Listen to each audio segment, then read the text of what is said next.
Alright, quick update in regards to the motor. My dad sprayed the engine down with a degreaser and got a lot of that dirt and grime off that was caked up on the motor from it just, not really being cleaned in years.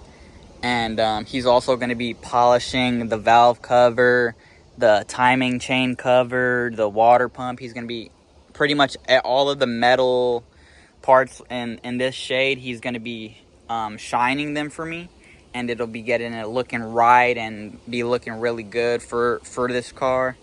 Shout out to him. He has been helping me a lot with this project. One guy can only work so much on a car. I don't have all the time in the world, so shout out to him. He has been helping me a lot with this project, and I'll show you guys what the motor is looking like after he shines it tomorrow. And we are test fitting the headers right now, and they fit up pretty good, man. The only thing we had to take off was for the original exhaust headers. There's a bracket down there that connects to the transmission bolts, so you'll just have to take off those 2 transmission bolts, and they are length specific, so make sure you remember which one you take it out of. And then the whole bracket will come out, and then you can just put those 2 bolts back in, torque them down to spec, and the headers will fit right up. And the reason you need to take that bracket out is because the bottom is hitting there, so this will not line up unless you take that bracket off.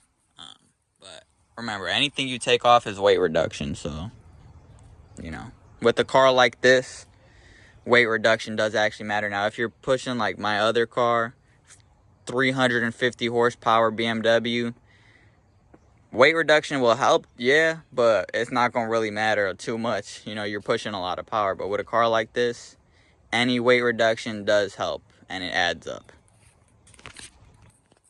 So this is good before you actually officially put on the headers. Remember, I showed you guys those bolts last time, and I did point to the wrong bolts last time, but it's here, here, here, and here that you're gonna want to put something into a block off bolt. So I got these off of Amazon.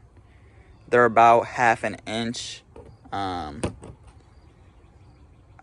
It's M18 by 1.6. I'll fact check that, and I'll put it up on screen if I said the wrong thing. But you're gonna want to get a big, you can see it's a hex bolt. So I got that, and then I got this big thing, and this fits up in there, and then you'll tighten it, how a normal bolt works. I'm gonna try to start them up by hand, but if I can't, I'm gonna just use that. And you're gonna need something like this, because if you get a real bolt, it'll hit the gasket or where the headers connect up to, So you need to get something like this that has no bolt head.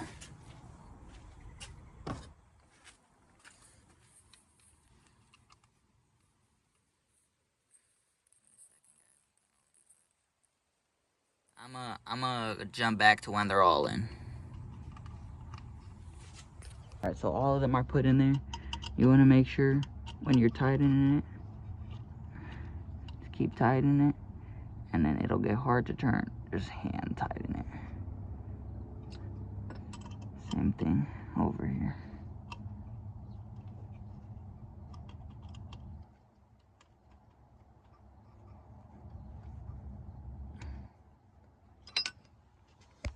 All of them are in there now.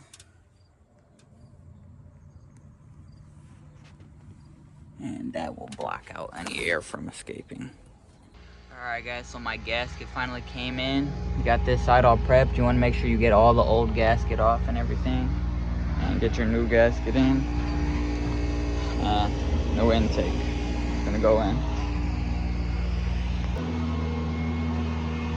Alright, we got the side drafts installed. We got the brake booster line put back on and the fuel line put back on, and everything's bolted down. We got the gasket in there and everything, so Now the only thing we're waiting on is the radiator and the aluminum shield for the starter, and that's about it. In order to fit those side drafts in there, we had to take out this. Alright guys, so we did get the car started and it sounded really good. We have the intake in and we have the headers in. It sounded really good, but I tried to get the original fuel pump to work for you guys, the mechanical fuel pump. Although I'm doing electric fuel pump conversion anyways, a lot of people do like to run the original mechanical fuel pump on classic cars, which if that's what you want to do, that's completely fine. So I tried to get the original fuel pump to work for you guys. It started up with the original fuel pump, but no matter if you run the original fuel pump or an electric fuel pump, you're gonna need to get a regulator. It was just pushing too much gas into the carb setup.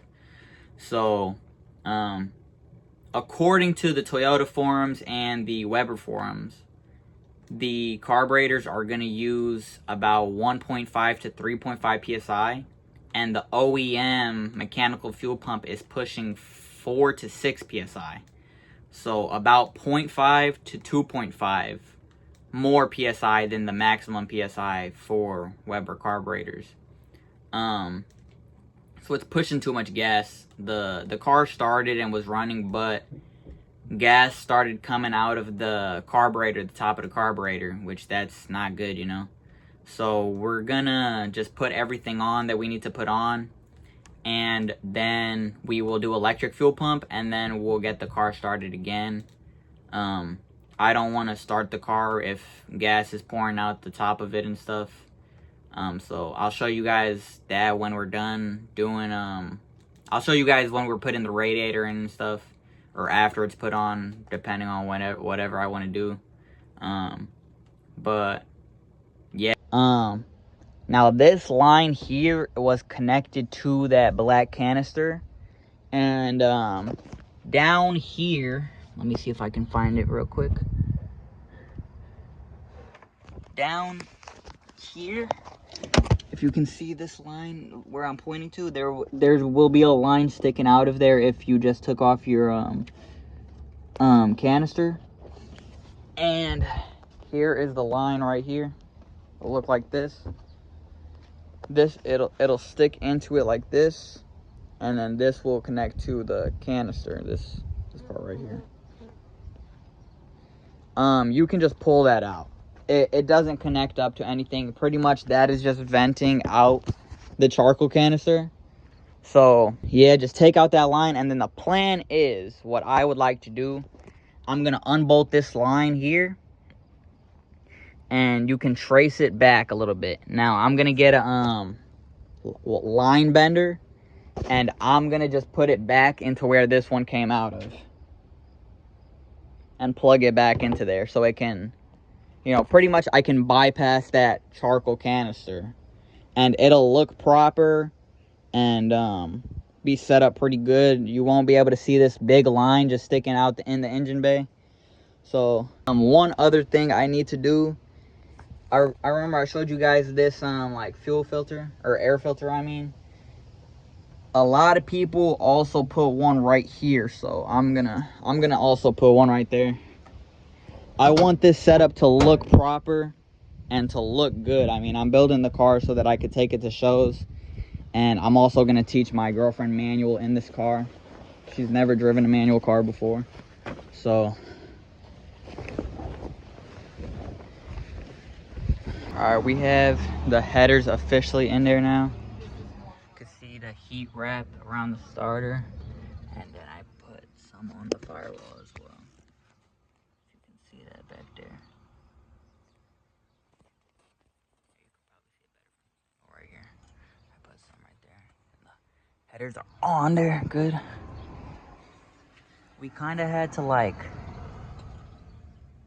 put these 4 bolts in, and this bolt wasn't going in, so we like had it angled. This bolt was like on like 2 thread, and these bolts were all like so that it could angle it, and then we put that bolt in there, tightened it, everything, and then all the bolts are in there now, good. This for the intake side. We still have to hook up the throttle cable, but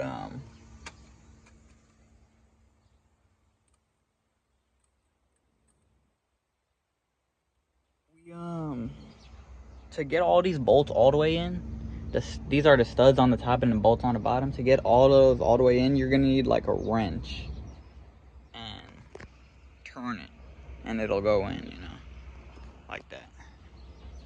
But yeah, that's it. We got the intake in and we got the headers in. Radiator about to get put in. I have that in now. We got the new radiator in. It has a similar style to the original one with this fan shroud thing, and then I also put this back in. So everything is back together. We just got to get the fuel pump, the fuel pressure regulator, and put coolant and some other things, like other little stuff, and that'll be it for this build. Guys, so to put the new radiator on,